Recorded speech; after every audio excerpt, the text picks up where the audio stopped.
I briefly touched on this in one of my earlier videos on narcissism, and it really resonated with a lot of people, like this comment here. Or this comment here. All right, before I go into what cold empathy is, I think we need to set the stage a little bit. Let's say we have Bob the narcissist, and then we have, of course, you, the person using no contact. And we know what Bob wants. Bob wants you back as a source of supply. There's just one problem. His normal love-bombing idealization tactics, well, they're not working on you. But this doesn't deter Bob. If anything, it makes him want to try harder. This is when he decides to employ cold empathy. So what the heck is this? Well, cold empathy refers to a narcissist's ability to recognize and understand the emotions of others without actually feeling empathy or compassion for them. It's a cognitive understanding of empathy, not an emotional one, which means that while the narcissist can identify what someone is feeling, they do not genuinely care about that person's emotional state in a sympathetic way. Rather, they're going to use it as a skill for manipulation or control. Let's go back to Bob. All right, so Bob decides he's going to use cold empathy. You dated for 6 months, and in that time, he's come up with a list of what makes you happy, sad, or fearful. So he decides to use this information to manipulate your emotions for his own benefit. For example, Bob knows that you are terrified of being alone and feeling isolated, and it's a vulnerability that became evident during your relationship.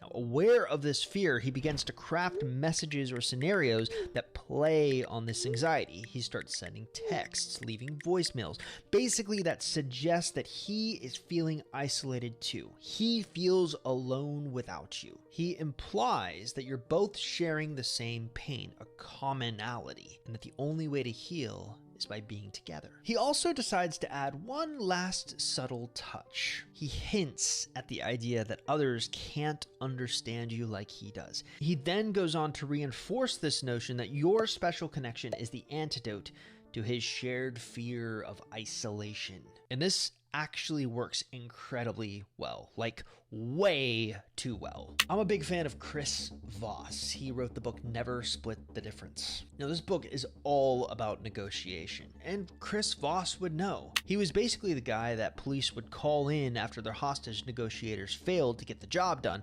And what Chris Voss found worked incredibly well in these negotiations was this concept of tactical empathy. About the transmission of information. Compassion is the reaction to that transmission. But unfortunately, that's not the way it's looked on in today's modern vernacular. So put tactical in front of it just to look at it as a skill, like a cell phone or a scalpel. Either one of those instruments can either do good or evil depending upon whose hands they're in. Now, where Chris would use tactical empathy to understand the hostage takers' motivations and empathize with their worldview, a narcissist uses it in the same way, but they want to manipulate you into getting what they want. I hate to use this statistic, but I think a parallel can be drawn with women who are in abusive relationships. And technically, being caught in a narcissistic abuse cycle is an abusive relationship. Look at this quote from a domestic abuse shelter in Florida. On average, a woman will leave an abusive relationship 7 times before she leaves for good. Now, the statistic, while stark, I believe underscores the complex and challenging nature of how difficult it is to leave these types of relationships. But the parallel I'm drawing here, I believe, highlights a critical aspect in both situations. The powerful psychological bonds and manipulation tactics that make leaving so difficult in abusive situations are very much present in the narcissistic dynamic. Individuals caught in the narcissistic abuse cycle will likely find themselves repeatedly drawn back in due to tactics like love bombing, hoovering, and the employment of cold empathy. And then there's the third big trap, guilt. Let's play a game. Throughout this video, I have basically presented 2 roles.